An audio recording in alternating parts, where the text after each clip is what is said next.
Hey guys, welcome back to my channel. So today we're going to be making a chocoflan, or also known as impossible cake.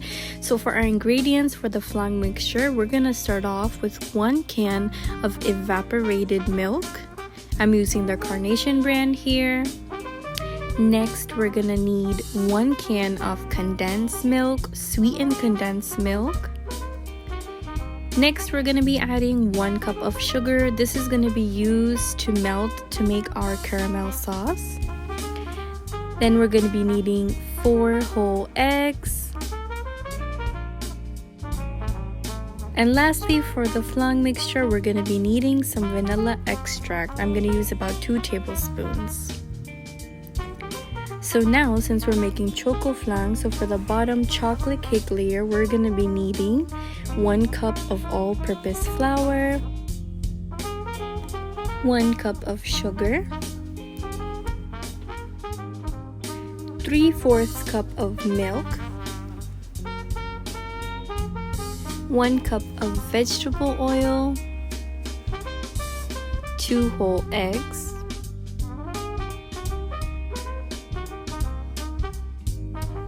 1/3 cup of cocoa powder,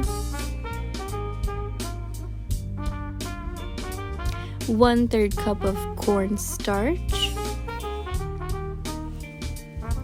and here I have 1 teaspoon of baking powder, 1 teaspoon of baking soda, and 1 teaspoon of salt.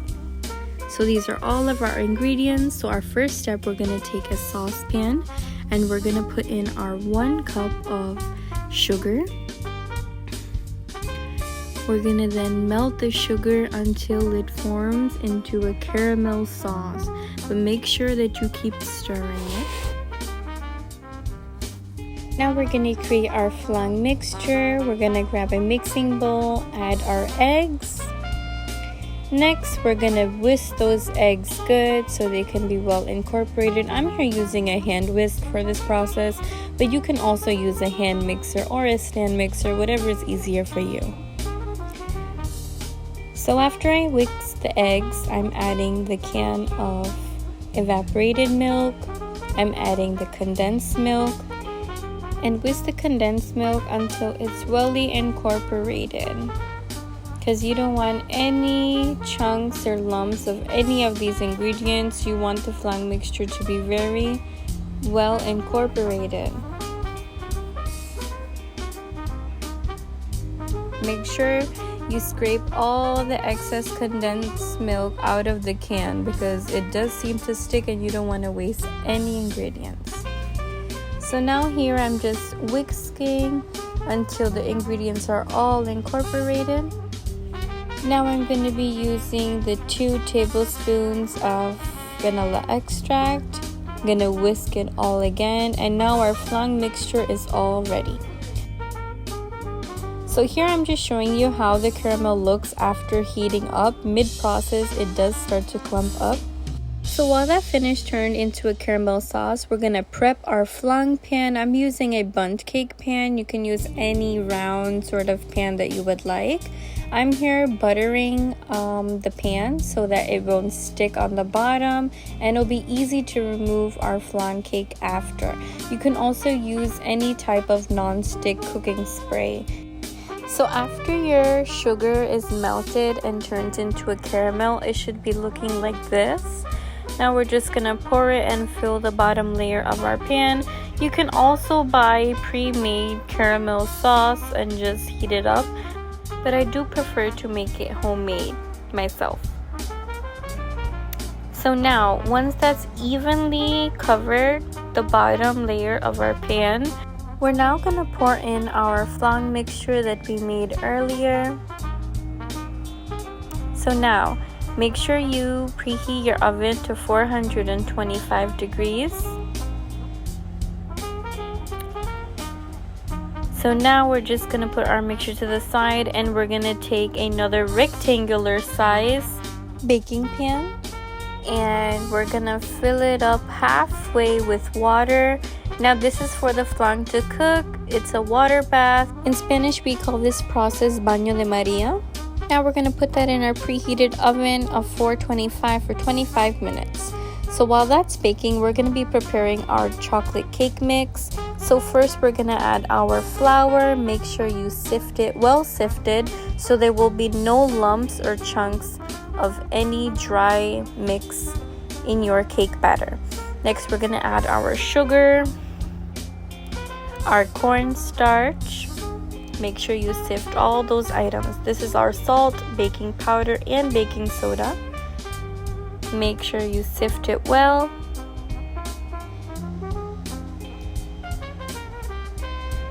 And now our cocoa powder.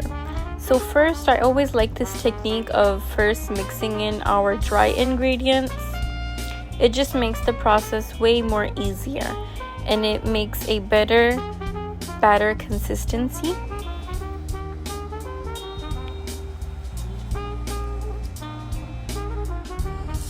Now we're just gonna mix our dry ingredients, make sure it's well mixed.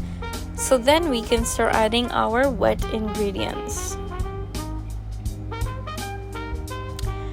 which consists of our eggs. I always like adding one egg in at a time, so it's just easier to mix it and beat it around. Then again, I'm using a hand whisk. So you can also use a stand mixer or a hand mixer, whatever you prefer. And I added my other egg and then whisk it all together.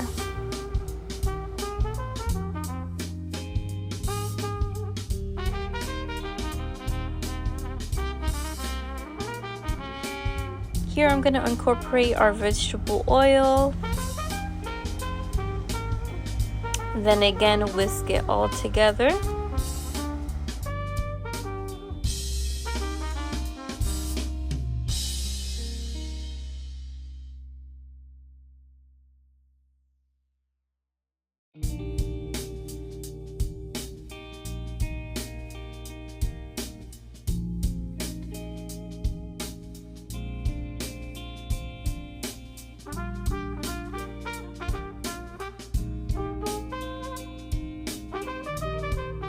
Add in your milk.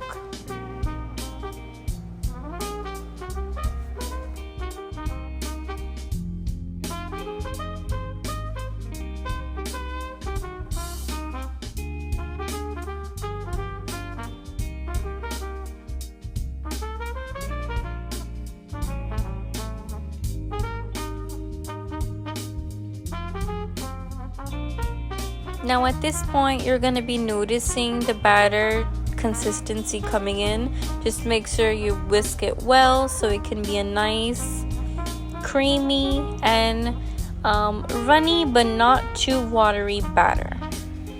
Just a perfect consistency. Now for taste, we're going to be adding 1 tablespoon of vanilla extract. So now 25 minutes have passed. And now our flan mixture has cooked a little bit, but it's not fully cooked. Now we're gonna add our chocolate cake batter that we just made, and we're gonna slowly pour it in.